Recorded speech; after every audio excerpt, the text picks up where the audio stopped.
আসসালামু আলাইকুম। Hello viewers, আজকে আমি একটা রেসিপি দেখাবো। বেশি পুষ্টিগুণ সম্পন্ন একটা খাবার, ছোট বড় সবার অনেক পছন্দ হবে আশা করি। আর সেটি হলো চিড়ার লাড্ডু। তো শুরু করা যাক। তো লাড্ডুটি বানাতে প্রথমে কিছু উপকরণ নিয়েছিলাম। তো দেখতেই তো পাচ্ছেন, এই উপকরণগুলো মিক্স করে তৈরি করলে খেতে অনেকটা মজা লাগবে। তো ফার্স্টে আমি এগুলোকে একটু টেলে নিব, ভেজে নিব। ঘি তেল এগুলো ছাড়াই এগুলো একটু লাল লাল করে ভেজে নেওয়ার পরে তো দেখতেই পাচ্ছেন এগুলো একটু হালকা করে লাল কালার হয়ে গেছে। তো এর মাঝে তিলগুলো দিয়ে দিলাম।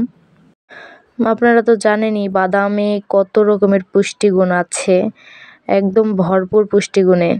এগুলোকে এখন ঠান্ডা হওয়ার জন্য এক সাইডে রাখবো। এখন আমি কিছু গুড় কেটে নিব। এইগুলো কেটে নেওয়ার পরে পানিতে ভিজিয়ে রেখে দিব। তারপরে তেলে রাখা বাদামগুলো একটু ঝুরা করে নিব, একটু গুঁড়ি গুঁড়ি করে নিব আর কি, একদম মিহি পেস্ট করব না, হালকা একটু দানাদার থাকবে এই টাইপের করে ব্লেন্ড করে নিব। একটা কথা তো বলতে আমি ভুলেই গিয়েছিলাম, চিড়েগুলো কিন্তু আগে আমি ভেজে রেখে দিয়েছিলাম।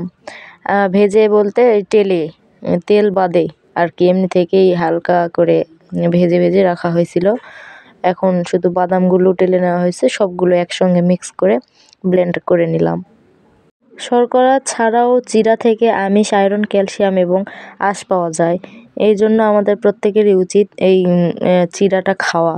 এই যেভাবেই হোক, চিড়ে ভিজিয়ে হোক বা এভাবে লাড্ডু বানিয়ে হোক আপনারা খাবেন। গুড় ভিজিয়ে রাখা পানিগুলো চুলাতে দেওয়া হয়েছে, সেখানে বলক আসতে আছে এভাবে করেই একদম চিটচিটে আকারে যখন তৈরি হবে তখন আমি চিড়েগুলো ঢেলে দিব আর কি। চিড়ে খেলে কিন্তু গ্যাস, অম্বল ধারে কাছেও ঘেঁষবে না। হ্যাঁ, ভিটামিন এ, বি6, ফ্যাটের মতো পুষ্টিও রয়েছে এখানে। তো আপনারাও এইভাবে লাড্ডু বানিয়ে খেতে পারেন, আশা করি আপনাদের ভালো লাগবে।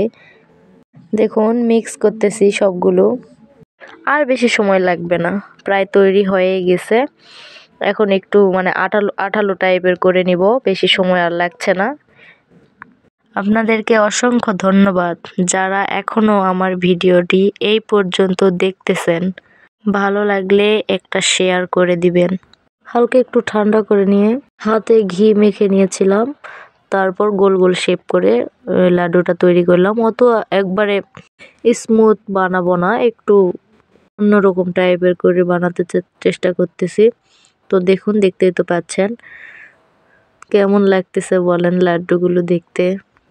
মূলত এটা আমার মেয়ের জন্য তৈরি করেছি, তারপরও বাড়ির সবাই দু একটা করে খাবো, না খাওয়া না, এই জন্য আমি হালকা মিষ্টি ব্যবহার করেছি। ভিডিওটি শেষ পর্যন্ত দেখার জন্য আমার প্রিয় বন্ধুদের অসংখ্য ধন্যবাদ। আল্লাহ হাফেজ।